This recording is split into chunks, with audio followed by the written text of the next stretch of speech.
Bayangkan malam yang gelap di padang tandus tanpa cahaya, tanpa tempat berteduh. Angin panas masih terasa dari siang yang menyengat. Disitulah ribuan jemaah haji Indonesia duduk bersimpuh di atas aspal Musdalifah. Mereka menunggu bus yang tak kunjung datang, dengan tubuh lelah setelah wukuf di Arafah. Lansia terbaring lemas, anak-anak menangis kehausan, dan para ibu mencoba melindungi keluarga mereka dengan kain ihram seadanya dari tiupan angin malam.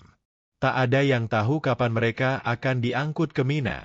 Inilah fakta yang terjadi di musim haji 2025. Pelayanan haji yang semrawut, pengelolaan amburadul, dan jemaah Indonesia terlantar di Musdalifah. Situasi ini bukan hanya memprihatinkan, tapi memalukan. Apalagi jika kita melihat janji manis berbagai pihak tentang perbaikan layanan haji setiap tahunnya. Tapi kenyataannya, kita masih di titik yang sama. Bahkan mungkin lebih buruk. Sebelum kita bahas lebih dalam kondisi memilukan ini, bantu channel ini untuk terus menyuarakan kebenaran dengan cara klik tombol subscribe sekarang juga. Aktifkan lonceng notifikasi. Dan tulis pendapatmu di kolom komentar. Apakah ini hanya masalah teknis, atau memang ada yang salah dalam sistem pengelolaan haji kita? Malam 9 Zulhijjah 1446H, setelah jemaah menjalani wukuf di Arafah, seharusnya mereka segera diberangkatkan ke Mina melalui Musdalifah. Tapi fakta di lapangan berkata lain. Ratusan bus tidak datang tepat waktu. Jalur transportasi macet parah. Koordinasi antara petugas dan operator bus nyaris tak ada. Banyak jemaah yang akhirnya duduk di aspal tanpa alas. Tidak mendapatkan air minum. Tidak mendapatkan makanan ringan seperti roti atau kurma. Tidak tahu harus bertanya kepada siapa. Sebagian besar yang terlantar adalah jemaah lansia, mereka yang seharusnya mendapatkan prioritas dalam pelayanan. Tapi justru mereka menjadi korban utama dalam kekacauan ini. Video yang beredar di media sosial memperlihatkan jemaah mengeluhkan keterlambatan hingga lebih dari 7 jam. Ada pula yang mengatakan, "Kami sudah capek. Dari Arafah sudah capek. Sekarang di sini dibiarkan kayak barang. Mana petugas katanya banyak." Ada beberapa faktor penyebab yang saling bertumpuk dan menciptakan bencana ini. Gagalnya manajemen transportasi. Sistem penjadwalan dan pelacakan bus ternyata tidak berjalan efektif. Banyak sopir tidak tahu kloter mana yang harus mereka angkut, sementara jemaah sudah berdatangan sejak petang. Minimnya petugas lapangan dari Indonesia. Meski Kemenag menyebut telah mengirim ribuan petugas, kenyataannya di titik-titik krusial seperti Musdalifah, banyak jemaah merasa ditinggalkan. Overkapasitas dan zona baru. Penempatan jemaah dalam zona-zona tertentu justru membuat kebingungan. Ada jemaah yang seharusnya berada di zona A, tapi malah dibawa ke zona D. Akibatnya, perpindahan menjadi kacau. Kurangnya suplai logistik darurat. Tidak ada cukup tenda darurat, tidak ada air mineral, tidak ada makanan ringan. Bahkan toilet portabel juga sangat minim. Yang membuat publik makin geram adalah fakta bahwa biaya haji 2025 naik hingga 93 juta rupiah per orang. Ini kenaikan signifikan dari tahun-tahun sebelumnya.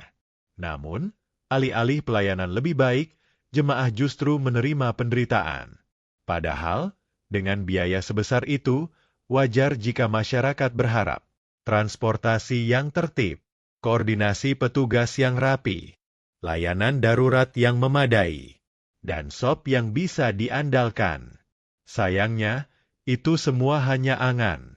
Ada kisah dari jemaah asal Kalimantan Timur, seorang ibu berusia 71 tahun yang sempat pingsan saat menunggu bus di Musdalifah. Ia duduk terlalu lama di tanah panas tanpa minum, tanpa tempat bernaung.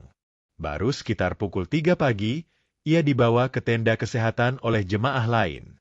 Tidak ada petugas medis yang berjaga di dekatnya sebelumnya. Kisah serupa juga datang dari jemaah asal Nusa Tenggara Barat yang mengatakan, "Kami hanya bisa saling menguatkan. Kalau tidak begitu, sudah ambruk semua. Kami tidak tahu siapa yang mengatur ini semua. Publik mempertanyakan, kemana para pejabat haji? Mengapa selalu menyalahkan tantangan logistik tanpa menghadirkan solusi? Kementerian Agama hanya menyebutkan bahwa ini adalah bagian dari tantangan lapangan dan meminta jemaah untuk sabar. Namun, sabar bukanlah alasan untuk membiarkan sistem bobrok terus berulang setiap tahun. Sudah waktunya pemerintah mengaudit total sistem pengelolaan haji, menindak tegas pihak penyelenggara dan syarikah yang lalai, memberikan kompensasi kepada jemaah yang dirugikan. Begitu sampai di Mina pun, masalah belum usai. Banyak jemaah mengeluhkan, tenda yang belum siap, tidak tersedia kasur atau alas tidur, AC tidak berfungsi, dan lagi-lagi, tidak ada petugas yang bisa memberikan informasi. Padahal Mina adalah tempat paling padat karena menjadi lokasi mabit dan lempar jumrah. Jika di sini pun pelayanan berantakan, maka risiko kesehatan dan keselamatan jemaah akan makin besar. Di media sosial, netizen membanjiri kolom komentar akun-akun resmi Kementerian Agama dan panitia penyelenggara ibadah haji dengan kritikan keras. Mereka menyayangkan bahwa pelayanan haji selalu jadi masalah yang sama dari tahun ke tahun. Jangan jadikan haji sebagai proyek semata. Ini ibadah, bukan bisnis logistik. Kami sudah bayar mahal, masa harus tidur di aspal? Haji bukan sekadar ritual, melainkan perjalanan spiritual yang sakral.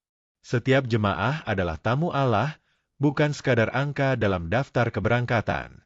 Maka, mereka layak mendapat layanan terbaik, bukan perlakuan seperti pengungsi. Tragedi keterlantaran jemaah di Musdalifah harus menjadi titik balik. Bukan lagi sekadar dijadikan evaluasi biasa yang berlalu begitu saja. Harus ada audit menyeluruh. Harus ada perubahan sistemik.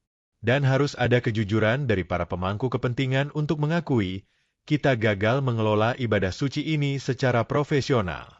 Kalau kita tidak belajar dari tahun ini, maka tahun depan akan ada lagi jemaah yang menangis di bawah bintang, berharap pertolongan, tapi tak kunjung datang. Jika kamu peduli dengan nasib jemaah Indonesia dan ingin terus menyuarakan kebenaran, bantu channel ini berkembang. Klik subscribe sekarang juga. Aktifkan lonceng notifikasi. Tulis komentarmu. Menurutmu, siapa yang paling bertanggung jawab atas semrawutnya pelayanan haji tahun ini? Suaramu bisa menjadi bagian dari perubahan yang dibutuhkan. Semoga seluruh jemaah yang sedang berada di Tanah Suci diberi kesehatan, kekuatan, dan tetap bisa menyempurnakan ibadah hajinya meskipun banyak tantangan. Dan semoga Indonesia suatu hari bisa benar-benar bangga mengelola haji dengan pelayanan terbaik, bukan hanya di atas kertas, tapi di lapangan nyata. Wassalamualaikum warahmatullahi wabarakatuh.